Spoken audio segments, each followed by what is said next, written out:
Bonjour à tous, bienvenue dans cette vidéo. Je suis très heureuse de vous retrouver aujourd'hui. Je suis très heureuse de pouvoir à nouveau tourner une vidéo et de partager des choses plus personnelles et qui peut-être pourront faire écho avec votre vie. Peut-être que vous pourrez vous questionner vous sur ce qui est important pour vous aujourd'hui. Parce que comme vous l'avez vu dans le titre, j'avais envie de partager avec vous mes intentions pour le retour à Barcelone. Un peu comme quand on entre dans une nouvelle année, on se dit ok, maintenant qu'est-ce que je vais faire pour moi, qu'est-ce que je vais changer dans ma vie, dans quelle direction je vais aller.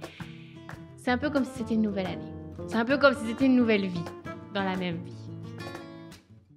Donc vous n'êtes pas sans savoir qu'il y a quelques jours, quelques semaines, nous sommes revenus vivre à Barcelone et ça a été un énorme changement pour nous.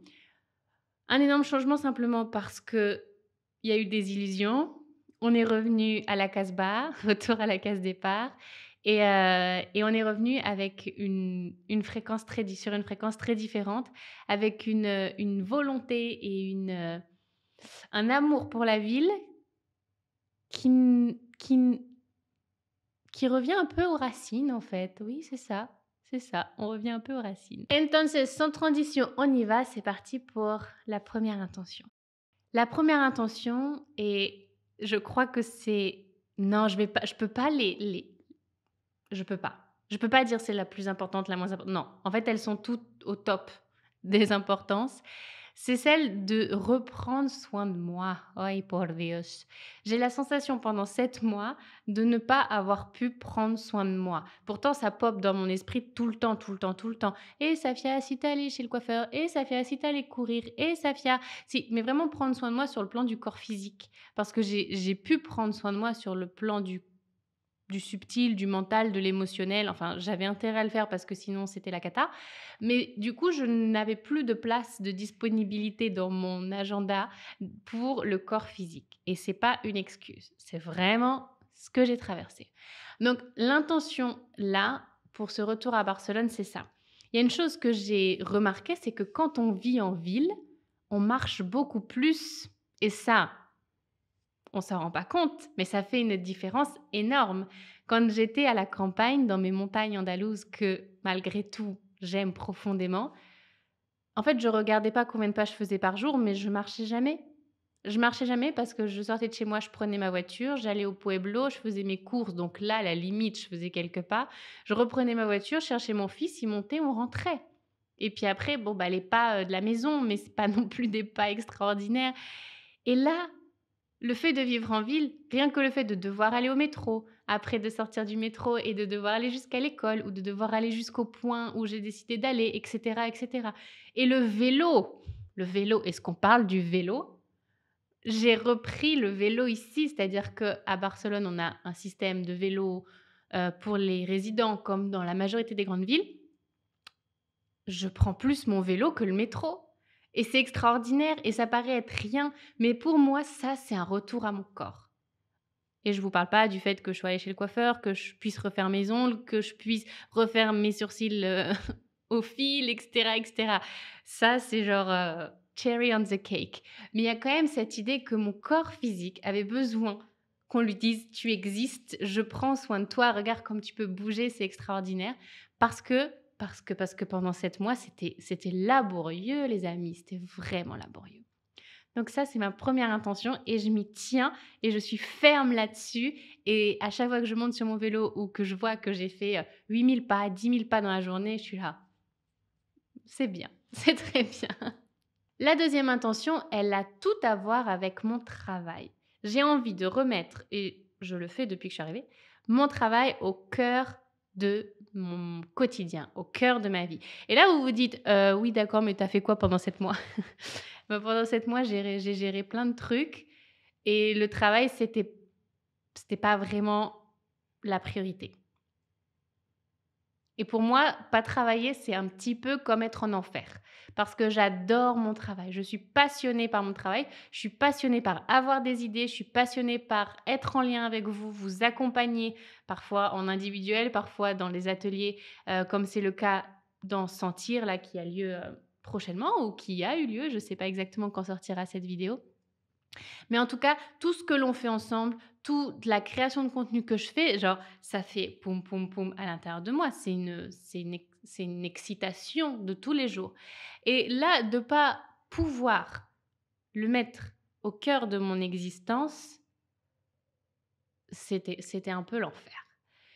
Donc maintenant que mon fils va à l'école toute la journée et pas juste jusqu'à 14 heures, par exemple, maintenant qu'on vit que entre nous et plus dans une communauté, etc., et que je suis revenue dans un environnement de travail, parce que Barcelone, c'est une ville dynamique, c'est une ville avec beaucoup d'entrepreneurs, avec beaucoup de start-up, beaucoup aussi de gens qui sont là et qui travaillent pour des multinationales à travers le monde. Enfin, c'est vraiment ça bouillonne ici.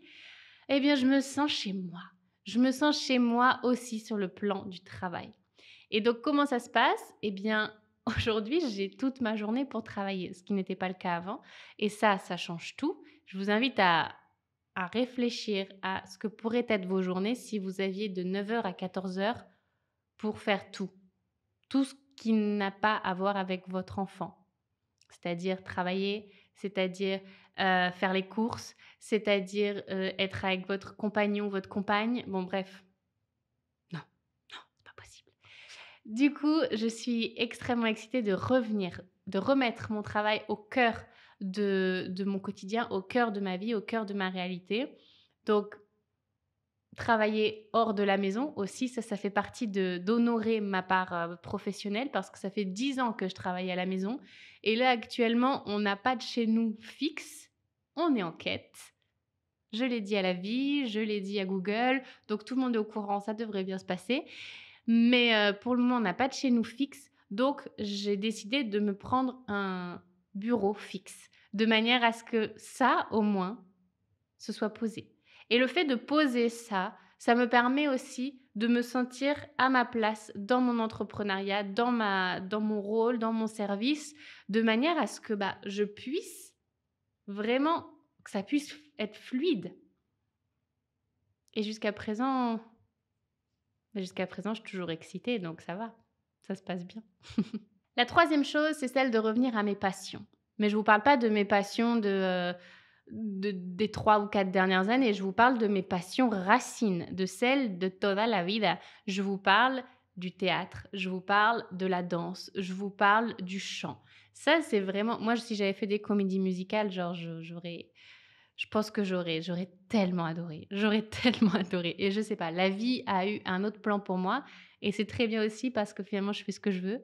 Et demain, si j'ai envie de faire une comédie musicale sur YouTube, je la ferai. Hein, voilà, qu'on se le dise. Donc, on n'est pas à l'abri. Mais ce que je veux dire, c'est que c'est des choses qui me faisaient vibrer extrêmement fort en étant enfant et adolescente et qui sont toujours là. Alors aujourd'hui, je chante plutôt des mantras que du Céline Dion, mais en tout cas, chanter des mantras au quotidien, pour moi, c'est un kiff total. C'est un kiff total. Et je veux aller plus loin dans ma compréhension et dans mon exploration des mantras. Tout comme le théâtre, je veux reprendre le théâtre sapristi. Vraiment, c'est un truc, je veux remonter sur scène et je veux pouvoir me sentir bien sur scène comme j'ai toujours eu la sensation d'être quand je faisais du théâtre plus jeune, quand j'étais au conservatoire, etc. Donc vraiment, c'est des choses qui sont primordiales pour moi, reconnecter à une forme de vérité, reconnecter à une forme d'authenticité qui a peut-être été mise de côté en devenant une femme adulte et qui en fait c'est des expressions de moi qui sont toujours là. Pareil pour la danse, me laisser danser librement et pas à ratitos une fois tous les 36 du mois. Non, je veux vraiment que ça devienne ma réalité au quotidien et je veux m'offrir ça. Et enfin, dernier point, last but not least, avoir du temps avec mon chéri. Ça, c'est extrêmement important. On a la chance avec Guillaume d'être un couple extrêmement soudé et même quand on passe la tempesta, la tempête, la tourmente, eh bien, on est comme ça. À chaque instant, à chaque moment, et c'est magique, c'est magnifique, alléluia. Mais en fait, il y a un moment où j'ai plus juste envie d'être dans une tempesta avec lui, j'ai envie aussi d'avoir des moments de couple, j'ai envie de pouvoir aller au resto, j'ai envie de pouvoir me faire des week-ends, j'ai envie de pouvoir, prendre une journée entière et juste aller me promener avec lui dans la ville. J'ai envie de juste de passer du temps avec lui et ça, bah, en fait, ça me manque. Ça me manque parce que les parents vous le diront, devenir parent, ça déjà, ça enlève beaucoup de ce temps-là.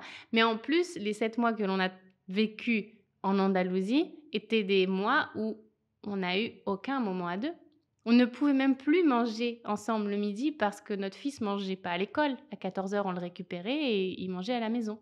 Donc et c'était magique aussi d'avoir notre fils autant de temps. Attention, ne me faites pas dire ce que j'ai pas dit. C'est juste que encore une fois, c'est une question d'honorer chaque part de nous, chaque version de nous. Et cette version-là, je sais que tous les 2, on a très envie de l'honorer et qu'on est extrêmement heureux et reconnaissant de pouvoir à nouveau poser nos valises et notre vie ici à Barcelone parce que Barcelone nous donne le soutien pour. Donc voilà où nous en sommes. Voilà ce qu'il en est, voilà ce que j'ai envie de m'offrir et je vous invite vraiment à vous questionner sur ce que vous avez envie de vous offrir vous. Quelles sont vos intentions là, pour maintenant? On n'a pas besoin d'attendre la nouvelle année, ni besoin d'attendre, la nouvelle lune. Non, non, non, faites-le là, tout de suite, maintenant et sentez ce que vous pouvez ajuster, sentez ce que vous pouvez vous offrir davantage au quotidien, ce que vous avez besoin d'abandonner parce que ça fait plus partie de ce dont vous avez envie. Juste prenez ce temps-là avec vous. La self-exploration, vous voyez ce que je veux dire? Prenez ce temps-là avec vous, faites-vous confiance, honorez ça, aimez-vous parce que c'est une preuve d'amour et la vie n'en sera que plus belle. Je vous fais de très gros bisous, je vous retrouve très vite, prenez soin de vous et merci d'avoir été là. À très vite.